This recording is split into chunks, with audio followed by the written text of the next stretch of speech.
এই Paschimbangla logical discrimination হয়েছে, এটা তো বৈষম্যমূলক আচরণ। বাংলার ভোটারদেরকে আহত করা, মনোবল ভেঙে দেওয়া। কিসের হিয়ারিং?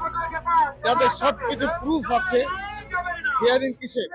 এসআইআর এর নামে মানুষের হয়রানি বন্ধ করতে হবে, এই দাবিতে পশ্চিমবঙ্গ রাজ্য জামায়াতে উলামা সংগঠনের উদ্যোগে বিশাল মিছিল রাজাবাজার থেকে এই মুহূর্তে শিয়ালদায় পৌঁছেছে। সেই মিছিল এবং নেতৃত্বে রয়েছেন রাজ্যের মন্ত্রী সিদ্দিকুল্লাহ চৌধুরী। যদিও তার দাবি এর সঙ্গে তৃণমূল কংগ্রেসের কোনো যোগ নেই। ঠিক কি কি দাবি রাখছেন তারা, শুনবো।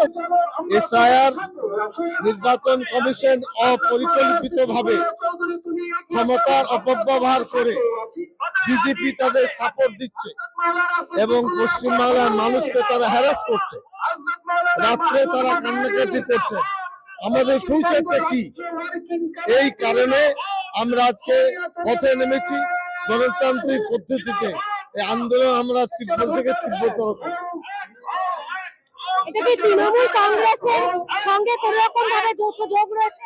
জমিয়ত উলামা হিন্দ একটা স্বাধীনতা সংগ্রামী প্রতিষ্ঠান।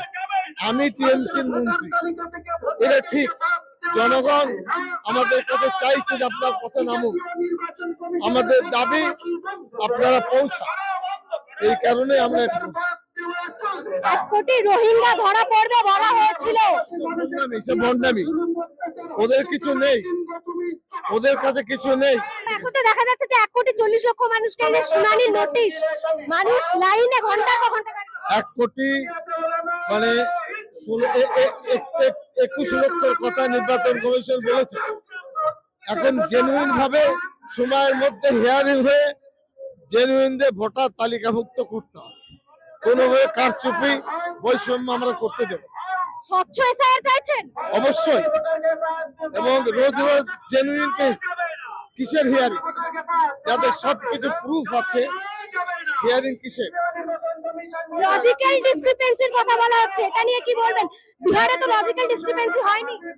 ভারতবর্ষে কোথাও হয়নি। 12টি রাজ্যে এই পশ্চিমবাংলা লজিক্যাল ডিসক্রিমিনেশন হয়েছে, এটা তো বৈষম্যমূলক আচরণ। বাংলার ভোটারদেরকে আহত করা, মনোবল ভেঙে দেওয়া। কবার যাবে? বাচ্চা কাঁদছে, বৃদ্ধরা কাঁদছেন, ওর মায়ের কোলে বাচ্চারা রয়েছে। নির্বাচনে কি প্রভাব পড়বে বলে মনে হচ্ছে? ভোটার তালিকার পরে বলা যাবে।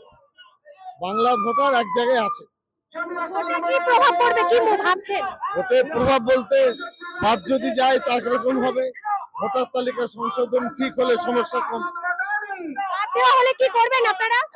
আমরা যেমন নেমেছি, আমরা ভোটার তালিকার পরে যদি বাদ যায় নামবো রাস্তা।